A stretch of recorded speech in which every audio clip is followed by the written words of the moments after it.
Allow me to explain my reaction to the burning fever in my mother's eyes. As I said before, she's fantastic at all things magic. Brilliant. Unbeatable. If this were a witch contest, a power battle, Mom would have cleaned the asphalt with Mary Kirkpatrick. But this wasn't magic. This was normal. And my mom did not do normal. Not without someone getting hurt under the threat of explosions and mayhem. The decorations were bad enough. But cookies? There was no way I was willing to be anywhere near her when she baked. In fact, given the choice, I would have happily run for the hills to live with the wolves and bears and stuff. Naturally, Mom had other ideas. Gingerbread men, Sid. She grasped my hand that night, pulling me to her. Here, look. She shoved my nose in the pages of a glossy magazine while Erica forced a smile that did nothing to hide the fear in her eyes. A cute batch of happily decorated cookie people looked back up at me. Mom, I said, why don't you let Erica do it? No! Mom snatched the book back from me, one eye twitching as she glared back and forth between us. I have to make these myself. Okay, then. Mom had officially cracked her cauldron. I think I might have convinced her otherwise, given time and distance, but at that moment, Mary Kirkpatrick signed her own doom when she turned on the power to the rest of her show. The music pulled Mom to the door like a moth to a flame, the lights on the house across the street flashing to the strains of Christmas carols. I gaped as the Kirkpatrick home seemed to dance in time to the songs belting out of their expensive sound system.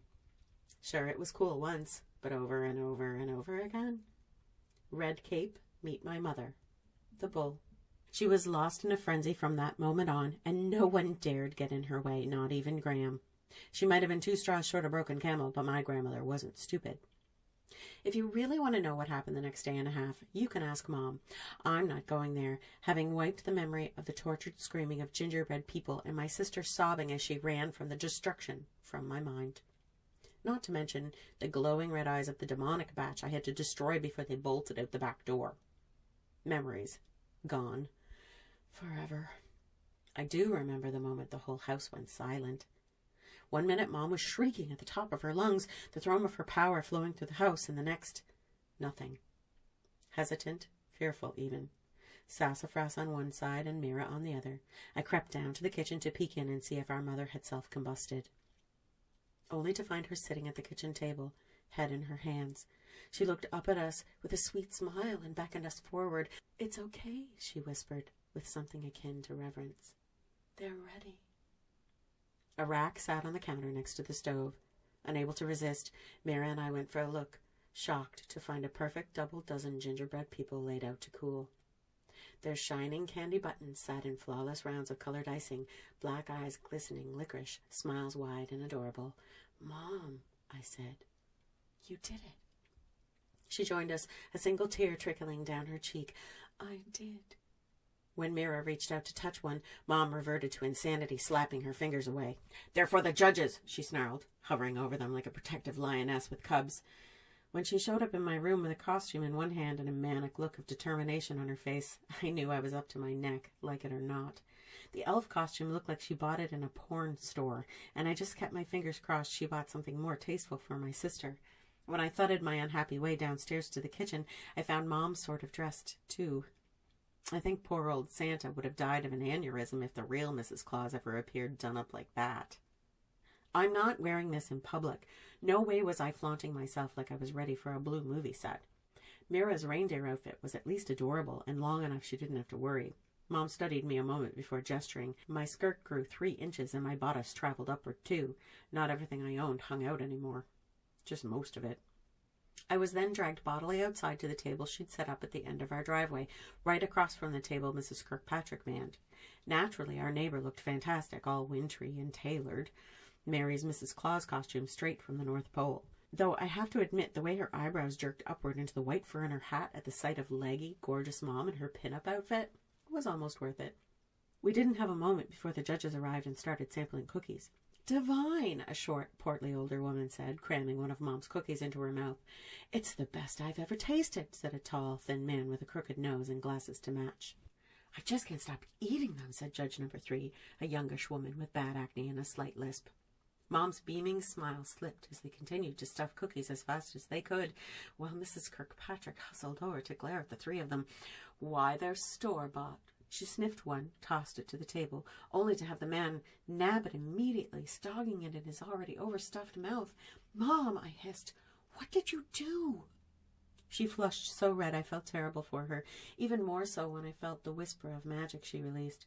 Suddenly the three judges coughed and gagged, spitting out bits of gingerbread into the street. "Horrible," the woman said, wiping her tongue off on her cuff. "Disgusting," the man said, actually turning green. "I liked them," the girl said, though she backed away, already trying to escape. I held Mom's hand as the judges went to the Kirkpatrick table and announced the inevitable. "This year's winner, as usual," the woman said, "is Mary Kirkpatrick." The door slammed behind Mom's angry back, leaving Mira and me to clean up the mess. By the time we returned inside, Mom was locked in her room. I sighed, certain now we'd be moving. There was no way we'd be living across the street from the Kirkpatricks much longer. The night fell quiet, the neighbors' party done, families gone home. I lay there in my bed, trying to think of something to say to Mom, some way to make her feel better. It wasn't her fault she sucked at normal stuff. Before I had a chance, I felt the subtle surge of magic followed by the echoing sounds of the Kirkpatrick's music. That magic, didn't last long on subtle. I had a moment of terror. Mom had completely lost it and ran for my bedroom door, only to half collide with her and Mira. Mom groaned. "Mother," she said before the three of us ran for the front door. It gaped open, lights from the house across the street heavily shadowed by something huge in the driveway. I skidded to a halt, staring with utter shock at the 20-foot gingerbread man hovering over the Kirkpatricks, my cackling grandmother doing a jig of joy at his side. The screaming began almost immediately as Mary jerked the door open to see the huge cookie leaning forward and sweeping away all the decorations from her lawn. Sweetly skating kids bounced, one headless, down the street to slam into someone's mailbox, even as the strings of lights ripped loose to dangle from the gingerbread's giant hands. He howled in fury, pounding away at the house. I was amazed to see Mary run out and begin to beat the cookie with an umbrella, defending her decorations, but it was too late by then. When he was through, when Graham finally clapped her hands and he backed away with a roar, not only was the street filled with terrified neighbors who couldn't seem to bring themselves to run, but the Kirkpatricks was a horror of Christmas past. "Mom!" I turned to her and was positive, just for a moment, there was a smile on her face before her expression settled. My mother strode forward, the family magic leaping out to wrap around the giant cookie. He sighed and shrank, compressing until he tipped softly on his side, only 6 inches high again. "Well," Mom said far too cheerfully, "I suppose we're moving, girls." "Duh." As we pulled away, the house magically emptied, the entire coven leaving en masse. I glanced back at the Kirkpatricks. Mom personally handled Mary's memory rewrite, and I caught the woman waving, smiling at us as if nothing happened. "Mom," I said as we sped off, "I thought you were going to fix her decorations." Suspicious, yes, considering how horrible the house looked, as bad as ours had. "Oh, Sid," Mom said in her sweetest voice, "I tried, I really did, but we both know I could never do as good a job as Mary Kirkpatrick." Graham's cackling laughter filled the van as we drove off. Yeah, right.